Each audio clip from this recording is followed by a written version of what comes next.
Hello everyone and welcome back. My name's X and we got some news for you today. This might be coming a little late by the time I post this, but there's a few things that came out for Halo MCC and Halo Infinite recently. Most of them you've already heard of. I just want to brush over some of the details on some of them, and some of them kind of didn't actually get any attention, it looks like, or not that much from the looks of it. So let's get started here. First up here is that whole Bonnie Ross talk about Halo Infinite, a lot of the stuff that they talked about, and of course what I knew was going to happen when it came to that whole Battle Royale talk. Everyone, was all going off on about, oh, didn't they say, that the only BR they're interested in is the battle rifle, and all of a sudden they're talking about that actually Halo does have potential for a Battle Royale mode. They didn't necessarily confirm that it was going to have one, but they, mentioned that it actually has potential, and so it's, kind of brought up like, wait a second, you told us one thing, now you're telling us another thing, which goes back to the saying of never trust anything that the Halo devs say, like, to a full extent, because they don't technically lie. They just know how to do good PR and say one thing, and you guys all take it up and you eat it all up, and then they say something that you kind of debated yourself on, and then you go, wait, what? Remember the whole situation with oh, if I get 152 in Halo 5, I'm gonna get some exclusive armor in Halo Infinite, and then you had to get that little surprise at the end. Yeah, so people have been doing that, especially even with the loot boxes. Oh, loot boxes are 100% confirmed not in Halo Infinite, and then you look at the wording that they chose, and it's like, yeah, they picked special wording there. No real world loot boxes. They didn't just flat out say no real loot box, or no loot boxes in general. So that's why you have to be careful with how they word things. So they didn't necessarily confirm that Battle Royale was going to be in Halo Infinite, but they also, didn't deny it either. So that's actually what's, they're just saying what is best for Halo. And, that's the thing. I mean, seriously, be honest, if, Halo Infinite has a Battle Royale mode and you don't like it, again, you don't have to play it. There's tons of other modes that can be played.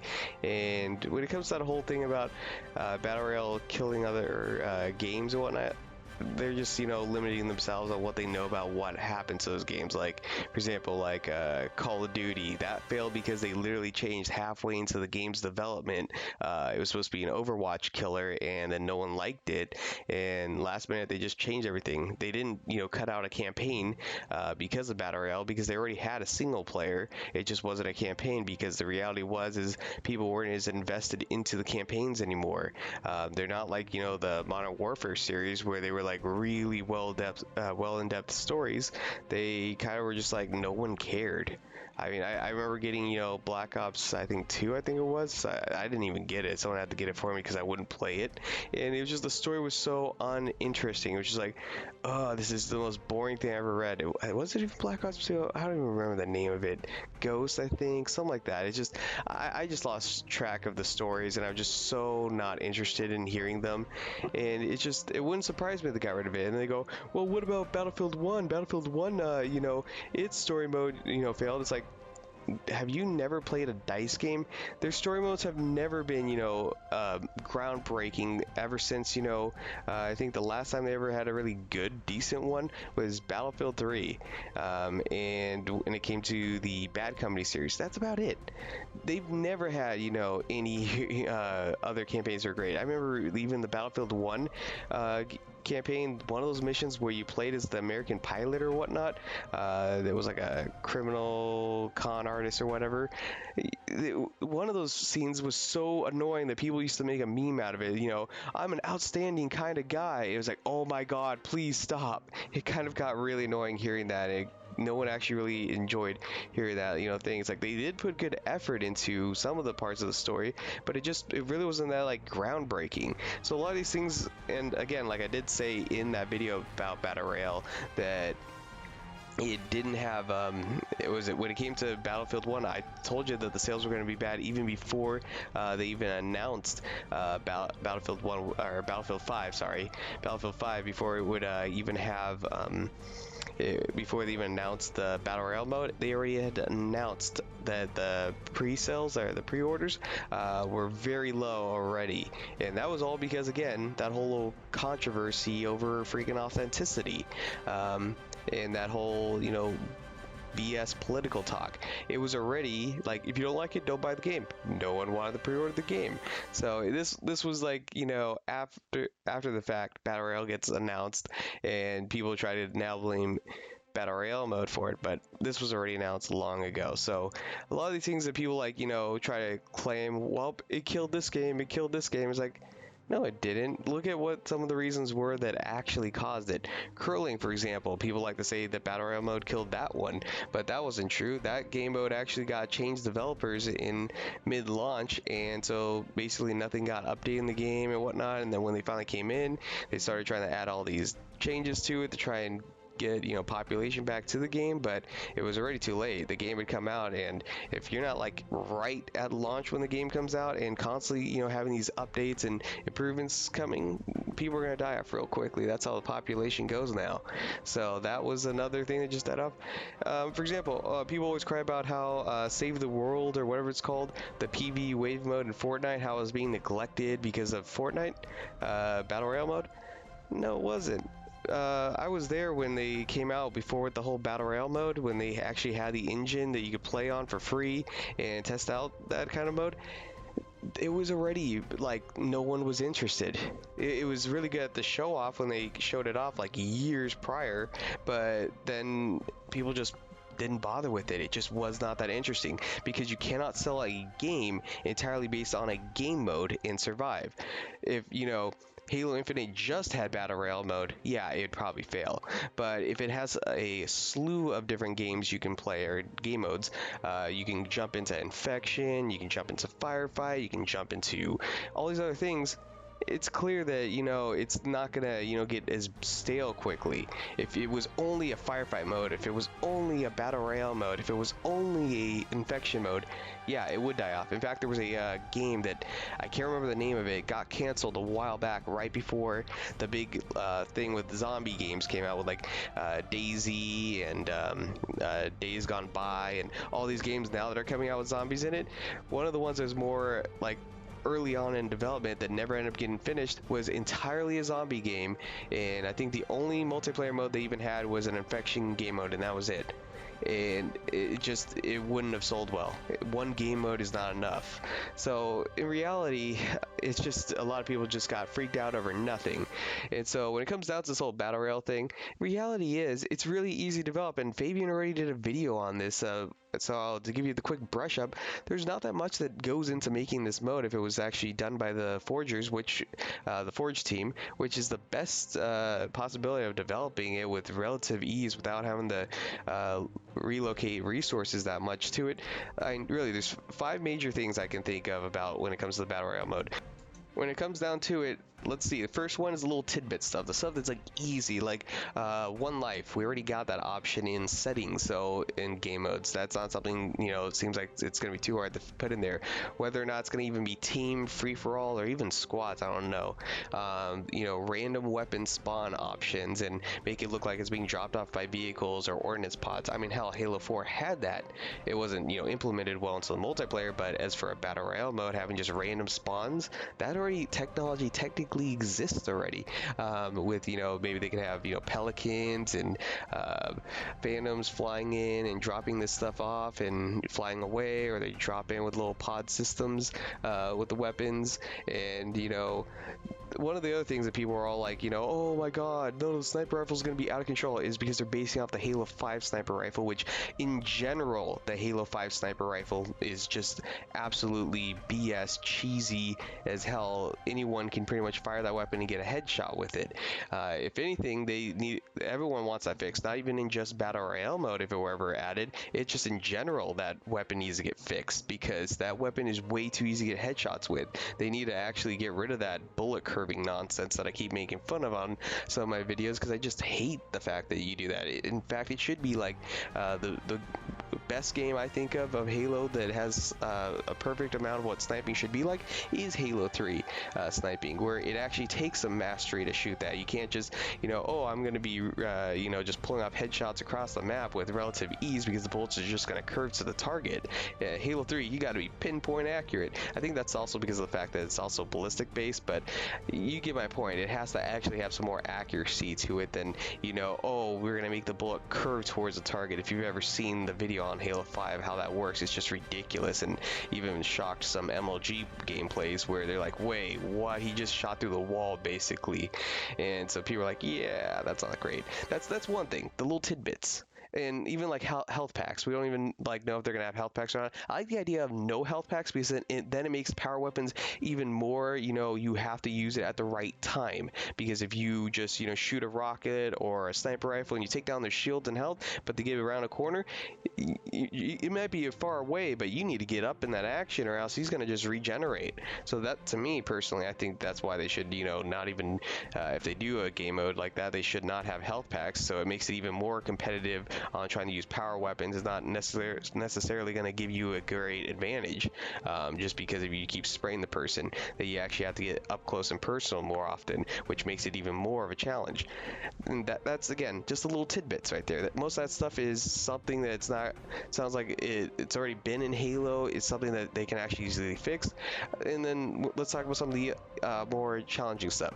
The second one is enclosing soft kill. We already have one of those, a cylinder soft kill.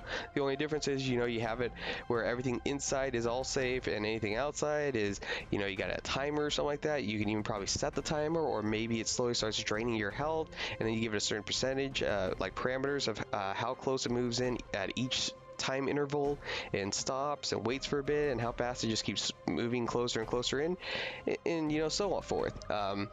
So technically, all that is just, again, a soft kill parameter, or a soft kill cylinder with with different parameter settings on it. That's something that forgers would love to have in general. I remember even a really cool game I Spiteful played a while back in Halo 4, where they had a game where you had to run, and if you fell behind, the soft kill would get you. So it was actually pretty cool. And that's number 2. Number 3, larger maps, or a large map, actually, just one large map. And people are like, oh, we can't have a large map. But it's like, wait a second, what are you talking about? Halo's always had large maps, and who else wants large maps? Forgers, they love big maps. They want to build big maps. The bigger the maps, the better. People loved Forge Island in Halo 4. People loved Forge World in Halo Reach. People want more ability to forge. So in reality, it's already killing two birds with one stone with having that thing. Whether or not they have a Battle Royale mode, people want a large mode for the forgers. And then the fourth one, we're getting close to the end here. This one was kind of a tie on what the difficulties were, is guidable drop pods. Pods for elites and Spartans, like insertion pods and drop pods, and having the ability to guide them to where you want to go and land. That's that's obviously something that technically kind of existed in Halo 5's cutscenes for Warzone, but we didn't have any control. They were all scripted to go straight to the ground. But people in Forge have been trying to make ways to try and get it to fall that way, but it doesn't. People want an actual finally working one. Even since the days of Halo 3 with Forge, people have been trying to make the ODST drop pod system, but it just never actually had that full dedicated investment of making a actual drop pod system that works as intended, like it does in Halo.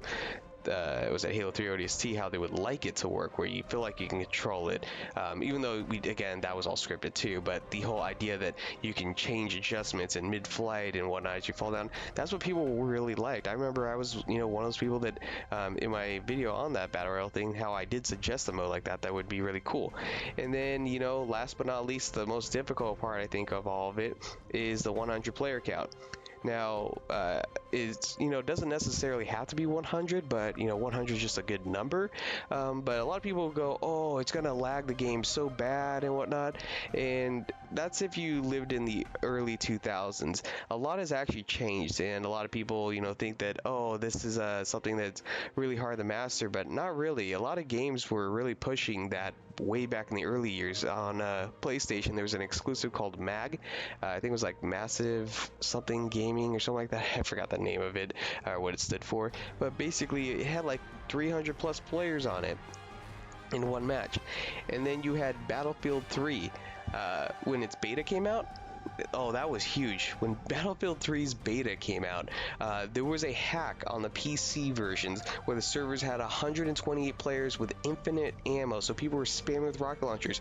And interesting enough, there was almost no lag. So people go, hey, you should keep this. It should be 128 players.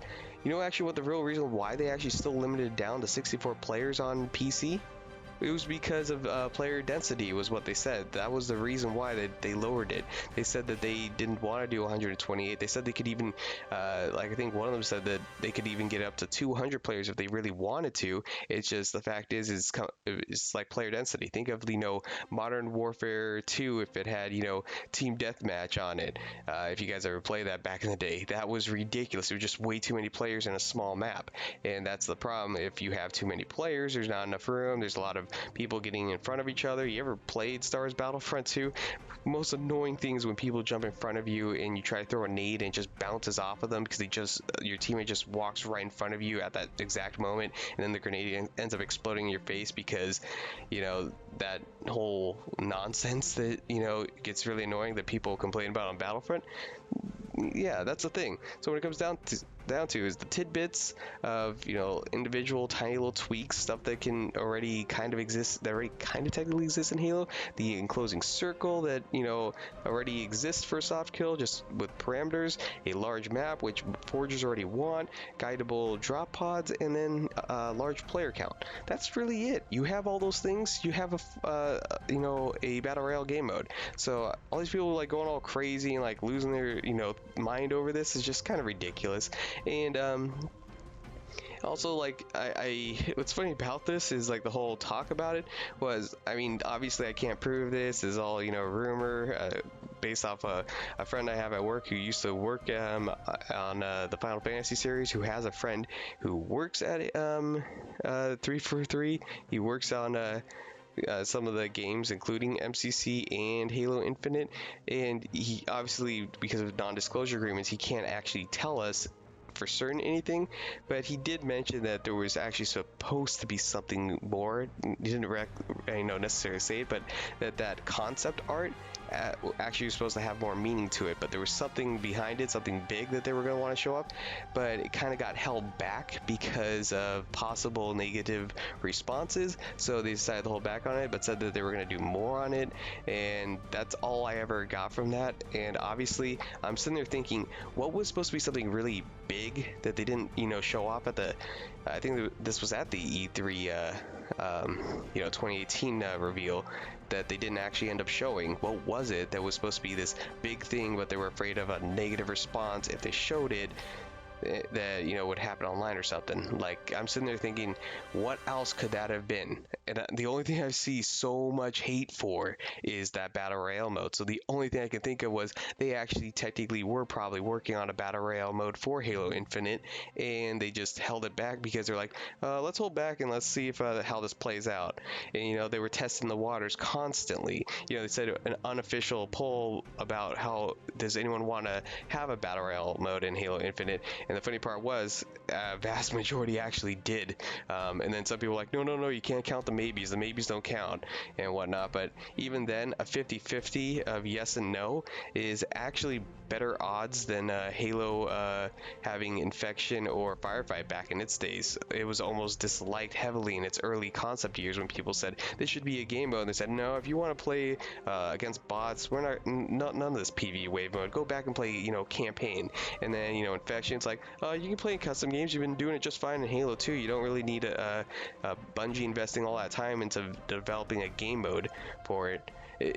There was haters back then for both those game modes, and yet in reality it was the best investments that ever came out. Those modes I enjoy playing, and so many others. So yeah, there's that. And I know I spent almost 20 minutes on this, and I know I'm still going, so I'm trying to keep this short, but I just there's so much more information. Also with Halo Infinite, they did confirm that Halo Infinite will be at E3 for 2019, and also that that Halo Infinite is being developed for both Xbox and PC. So all those people that were wondering whether speculation, I think Bonnie Ross, I think, was the one that confirmed this and kind of just put this, to a close here, that it's confirmed that there's going to be both PC and Xbox. I hope there's crossplay because it would be beautiful. A lot of us, there's definitely a really good pros and cons for this. People that like to stream, people that like to make YouTube videos, PCs are amazing. We have great quality when we play, and it's really a lot of fun, and you can make great content with it. Also, people that have really nice computers get a lot more enjoyment of playing this. I'll go more into detail about that whole people's fear about keyboards and mouse compared to controllers, but in reality, the truth is you can actually play with both on both systems. So you already play against people on Xbox that have keyboards. So yeah, don't just assume that just because the PC will exist that would actually somehow throw it off. The only thing you really got to worry about are eye trackers. If that ever becomes a thing, that's going to be a problem if that ever gets allowed to be in shooter games like Halo. But yeah, they announced that was going to be happening, so I'm really cool about that, because that's one of the benefits for some of us that like to play on PC. But the great part is Xbox still has purpose. It's not like, oh, there's no purpose to buy an Xbox now, like people are all crying about. No, there's tons of things. Again, if you want to play with your friends, say you play a PC at home, but you still hang out with your friends and want to play split screen co-op or whatnot, you can still grab your Xbox, play with your friends, grab some pizza like the old days. So you actually have a lot more variety to play now. So this whole Xbox Play Anywhere with Halo Infinite, that's actually a great investment Microsoft did on their hand. They obviously knew that was a smart decision to go with, and I think that's going to pay off in the long run. The short-sightedness of exclusives is not always paying out. All these people that go, oh, PlayStation, they have all these great exclusives, but all those great exclusives, what are they? They're all single players. They didn't have to invest a lot of money into them, so they didn't have to worry about it. So basically all these people getting all hyped up about it are just like saying that exclusives matter. Really, the truth is actually when it comes down to it, actually hardware wise, it becomes a loss. More of the money that Microsoft makes is on software. So that's actually smarter, that someone who doesn't have an Xbox doesn't see it as, oh wait, I need to go out and pay hundreds of dollars for the console and the hardware and all that stuff when I got a PC, a nice PC right here. And that's like with people at my work, some people that play Red Dead Redemption 2, they want me to buy an entire PlayStation just to play one game on it, Red Dead Redemption 2. It's a really great game, a really great game from what I've heard from most people, but there's just no interest in me paying that much money to buy a game. It really doesn't seem worth it. There's not enough things on a PlayStation that really go, oh yeah, I definitely want to buy it from PlayStation. Seriously, I'm gonna do another video about why I'm leaving the consoles mostly and sticking with PC. It's just there's so many more advantages now, and some of the things I don't like on console, especially the age, when it comes down to it, I'm getting reported by little kids that lose at matches, and it's actually affecting me. And Microsoft doesn't seem to really care when it comes to this anymore. They kind of just have this herd mentality that if the majority report you for something, it must be true, even if all these clans that are doing this stuff report you. It's really annoying, and I'm not sure if this affects other people like Auxiliary, or I think that's his name, if he's ever been affected by it, but it happened to me, and it was really annoying where I got, what was it, like a bunch of people from a clan, bunch of probably 12-year-olds or whatnot, back in Battlefield 4, just reported my account because they got frustrated at me for winning a match or something like that. And next thing I know, all my matchmaking searches take a hell of a lot longer because I got a bad reputation, and my name was on a board that this clan had, and with a slew of other people, and I said, okay, everyone, when you have time, make sure to go ahead and down this list and report these players. So basically these people were abusing the reporting system. They knew that it was broken because no one actually, not nobody, but clearly not a whole lot of people in enforcement are going through all these. Probably the only ones they actually go through are if they, report you for cheating, they actually look into whether you're cheating. But if everyone reports you for, say, unsportsmanlike conduct and just say team killing, they're probably not going to really invest in looking into that. For example, if you send messages that have, foul words in it, they have a black box or whatever you want to call it that auto detects that the second you press report on it, it automatically looks for any words that person said that might actually be considered offensive, like saying, the F word or a homophobic slur or something like that, and it'll immediately just mark it for you. There's not an actual person going through that. It's already just an easy automated system that just looks for it, flag, boom, you're blocked. It happens in a matter of seconds. I remember one person was jokingly sending that to another person. I said, don't do it. You're going to get, obviously reported. And this guy goes, when did this become a thing? It's like, yeah, it's been around for a little bit of a while now. So basically, it's pretty automated, especially if you report someone for their profile information or something like that. It automatically does that right off the bat. It just scans through and tries to see, oh, boom, it found something, and it just reports automatically. So a lot of the stuff is all automated, and unfortunately, some of it I think is just herd mentality, and it just says, well, if a majority of people report you, it must be true.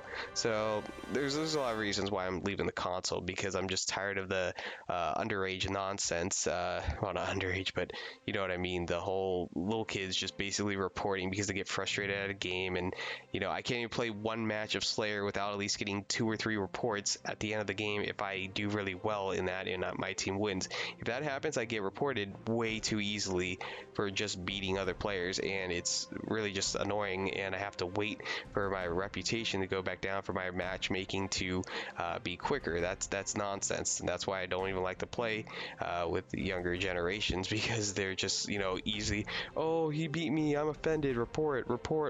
It's like, oh my god. So yeah, it's really annoying. Anyways, that's it for the Halo Infinite news.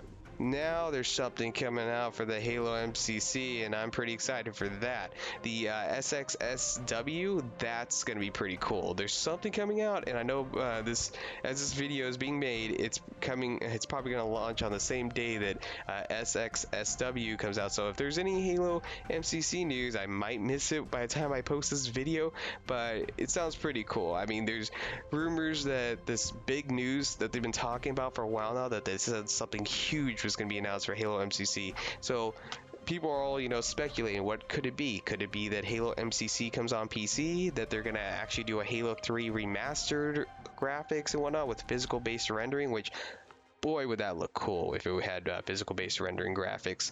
I know how to do that stuff. It's really cool, and I would love to do it myself. I just don't have the models, and every time I try to export the models, I don't get the accurate models themselves, which probably is because some of the stuff that is on, like things like the Scarab, why the turret and the front are missing, is because they rotate, so they're probably a completely separate object entirely. So yeah, otherwise I was just going to want to mess around with it if I could get the textures and the object, the OBJ file for the models, and then just see if I could retexture it with Substance Painter or what else is there? Quixel. Just have fun with it, but obviously I can't pull the model out, and I can't get the textures accurate enough, so I can't actually do it myself. Otherwise, I would really, really have a fun time just messing around with that. But yeah, that's something people are rumored about. Some people are rumoring. Rumor is that Halo Reach is going to be added to the MCC. That there's going to be Firefight. That custom game importer might be a thing. That we might some of the things that I did a video on the top 10 things that people want to see on Halo MCC might be coming, and that's pretty cool. Like, we've already got a couple things that already made it in, so people are still talking about a more improved file share. People are talking about a custom game browser. There's a bunch of things I've been hearing about that people all voted for, that they really want to see in the MCC, and hopefully this is it. Maybe it's not even an MCC. Maybe it's possibly that it's just going to be strictly the exact games. Halo CE and Halo 2 and Classic, Halo 3, Halo 4, Halo 2 Anniversary, all separate but still on like the Windows, and you can play it but it still might, maybe be both MCC and standalone playable, so you can play with anyone. No idea what's going to happen, but clearly this is something that Halo, or sorry, 343 has really been rumoring that it's something big for Halo MCC. So I'm very curious to see what all comes out. So yeah, I'm gonna be looking forward to seeing any news updates, and it's gonna be pretty cool. Whatever it is, I hope that it gets a lot of attention, because it sounds like it's pretty exciting. Who knows if the SXSW, if they might have some Halo Infinite news as well. But yeah, anyways, you guys, thank you all for watching and sticking through this 30-minute video. Sorry, just tons of things I just wanted to talk about. Hopefully it wasn't too long for you guys. If so, I'm sorry. I just had too much fun with this. Anyways, I'm gonna wrap it up here. You all have a great day. Rate, comment, subscribe, however you feel. Let me know if there's any opinions you have on the whole situation, what your feelings are. Comment down below. Give us a like if you liked the video. If you didn't, do what to do. And subscribe if you actually want to see more Halo news. I'm still trying to work on some of my other videos. Unfortunately, they're taking a lot longer. I've actually managed to completely fill up my hard drive with editing videos and files and whatnot. Are just getting so large that I'm having to clean everything up, so it's making it longer to get these videos uploaded. But anyways, thank you all for watching. Rate, comment, subscribe, and you all have a great day.